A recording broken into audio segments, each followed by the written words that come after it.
من الفضائية الإريترية نحييكم ونقدم لكم نشرة الأخبار والتي نبدأها بأهم العناوين. كلمة القداس بمناسبة عيد الميلاد.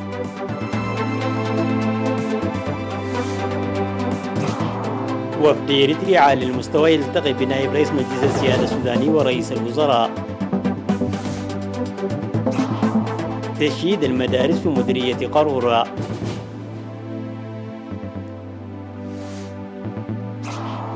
البنك الدولي يتوقع نمو الاقتصاد العالمي ب4% لكن بشرط.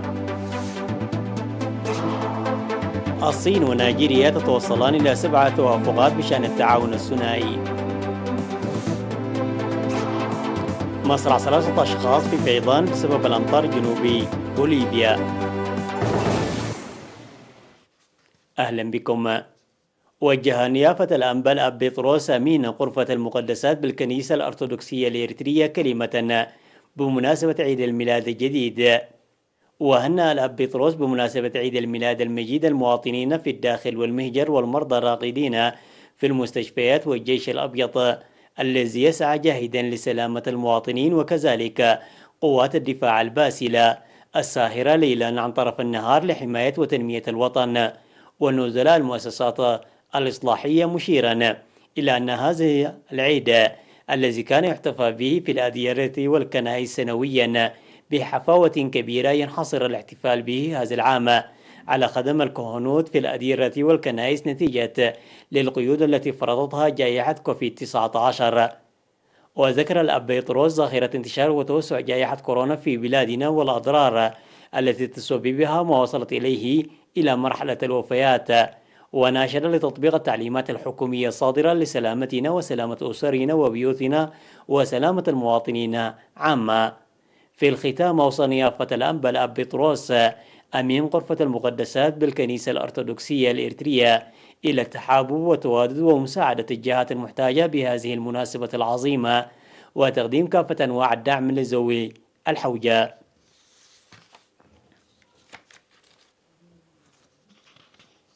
التقى وفد إريتريا عالي المستوى المكون من وزير الشؤون الخارجية السيد عثمان صالح ومستشار الرئيس السيد يمان قبرآب في 6 يناير في العاصمة السودانية الخرطوم.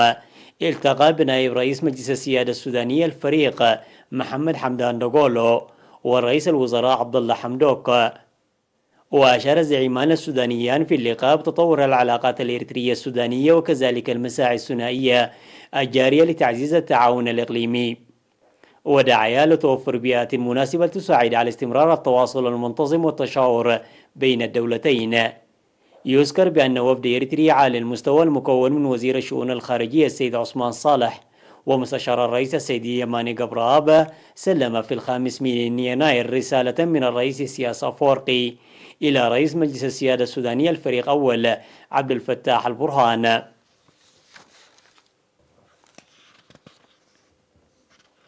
صرح مدير مديرية قارورة السيد إدريس علي عن اختتام تشييد 4 مدارس حديثة من أصل 5 مدارس في ضواحي الرحب وأراق وقرات وحليبات وزيرو، فيما اكتمل 80% من أعمال تشييد المدرسة الخامسة جاري بناؤها في منطقة زيرو. وذكر السيد إدريس بأن كل مدرسة من المدارس الحديثة المشيدة بتكلفة بلغت أكثر من 11 مليون نقفة تضم 4 فصول دراسية ومكاتب للمعلمين والمديرين، وكذلك لمخازن ودورات مياه وخزان مياه، كما يساهم ذلك بفعالية كبيرة في إنجاح عملية التعليم والتعلم.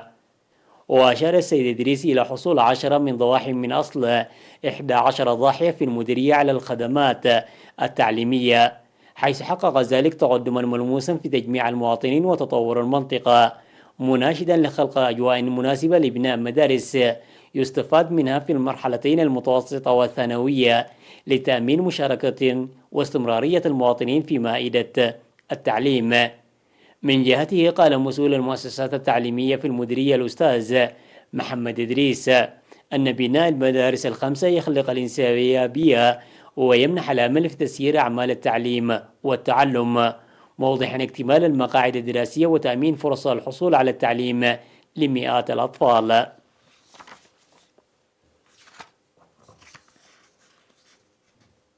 أفاد السكان بأن مستشفى طيعو العمومي في مديرية أرعتا أقليم جنوب البحر الأحمر يقدم خدمات صحية ملموسة في رعاية الأجنة والأطفال. وأوضحوا بأنهم تلمسوا تطور ونمو ملحوظ للأطفال بفضل التطعيم المنتظم والرعاية الجيدة التي أدت إلى تأمين صحتهم. وذكروا تقديم سيمينارات مهنية منتظمة تساهم في ضمان الصحة الأسرية والأهلية وتلاشي العادات البالية من الناحية الصحية والذهنية والاجتماعية السائدة في المنطقة. من جهته قال مسؤول المؤسسات الصحية في المديرية الممرض أحمد علي داناب أن المؤسسات الصحية المنتشرة في المديرية تقدم خدمات ناجعة خاصة في متابعة قبل الولادة وخدمات الولادة وتطعيم الأطفال ومتابعة نموهم، مما ساعد ذلك على رفع الوعي المواطنين ورفع نسبة الاستفادة من تلك الخدمات. وأشار الممرض أحمد علي داناب إلى أن مستشفى طيعو العمومي يمتلك أجهزة طبية حديثة تساهم في معالجة الأضرار الناجمة أثناء الولادة الأجنة غير الطبيعية، وكذلك الإعداد وحدة خاصة برعاية الأجنة. ويقدم مستشفى طيعو العمومي خدمات المرضى المرجعيين والرعاية الصحية قبل وبعد الولادة وتطعيم الأطفال والإرشادات المهنية وقسم الفحوصات المخبرية وغيرها من الخدمات الصحية. هذا ويوجد في مديرية أرعتا 5 مؤسسات صحية بما فيها مستشفى عمومي.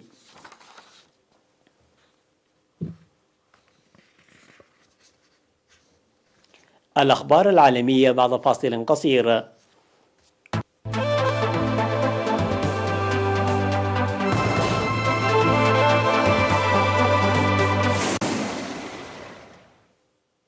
توقع البنك الدولي نمو الاقتصاد العالمي بنسبة 4% في عام 2021 مع افتراض طرح لقاح كوفيد-19 على مستوى واسع على مدار العام.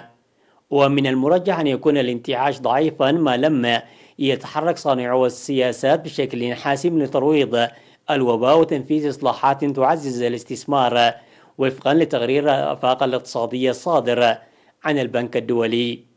وأوضح التقرير أنه على الرغم من أن الاقتصاد العالمي ينمو مرة أخرى بعد انكماش بنسبة 4.3% في عام 2020، فقد تسبب الوباء في خسائر فادحة في الوفيات والأمراض وأوقع الملايين في براثين الفقر، وقد يحد من تحسن النشاط الاقتصادي وارتفاع الدخول لفترة طويلة.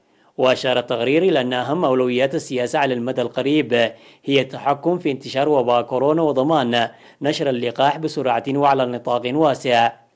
ولدعم التعافي الاقتصادي حيث تحتاج السلطات أيضا إلى تسهيل دورة إعادة الاستثمار التي تهدف إلى تحقيق نمو مستدام أقل اعتمادا على الدين الحكومي. قال عضو مجلس الدولة وزير الخارجية الصيني وانغ يونغ إن الصين ونيجيريا توصلتا إلى 7 توافقات بشأن تعميق التعاون الثنائي. وأوضح وانغ خلال لقائه مع وزير الخارجية النيجيري جيفري أونياما في أبوجا أنه بعد المحادثات والتبادل العميق للآراء اتفق البلدان على مواصلة تعزيز التعاون في مكافحة مرض فيروس كورونا جديد كوفيد-19 وتبادل الدعم القوي حتى القضاء على المرض نهائيا. وتابع وانغ أن الصين ونيجيريا تعتزمان أيضا تعزيز التنسيق فيما يتعلق بالشؤون الدولية والإقليمية وممارسة التعددية وحماية المصالح المشتركة للبلدان النامية. وأشار وانغ إلى أن حجم التجارة البينية بين الجانبين في عام 2019 وصل إلى 1900 ضعف حجمه عندما أقام البلدان العلاقات الدبلوماسية قبل نحو 50 عاما. واعتبر وانغ أن التعاون بين الصين ونيجيريا يخدم المصالح المشتركة للبلدين والشعبين وأنه أصبح جانبا مهما من التعاون الصيني الأفريقي والتعاون الجنوبي.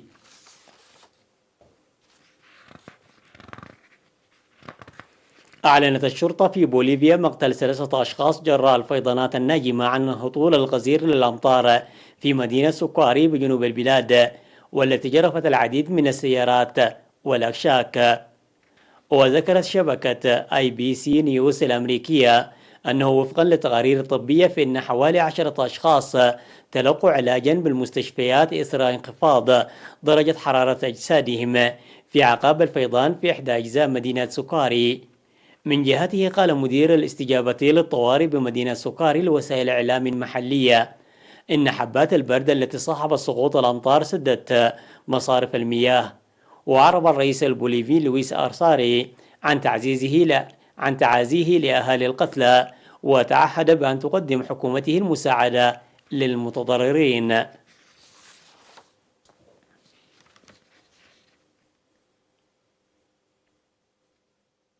أقيم في سوق تواسوام للأسماك في طوكيو أول مزاد للتونة في العام 2021، وانتهى المزاد السنوي لسمك التونة في طوكيو للعام الجديد دون حرب المزايدة المعتادة، واللقب أغلى سمكة عاد لسمك الزرقاء تزن 208 كيلوغرامات اشتراها مطعم الشوشة جينيس أوندو دويرا مقابل 21 مليون ين.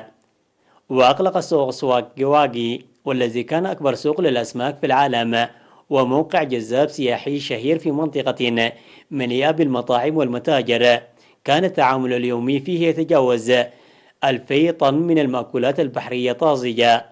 وانتقل السوق في أكتوبر 2018 إلى تواسوا، وهو مصنع غاز سابق يقع في الشرق.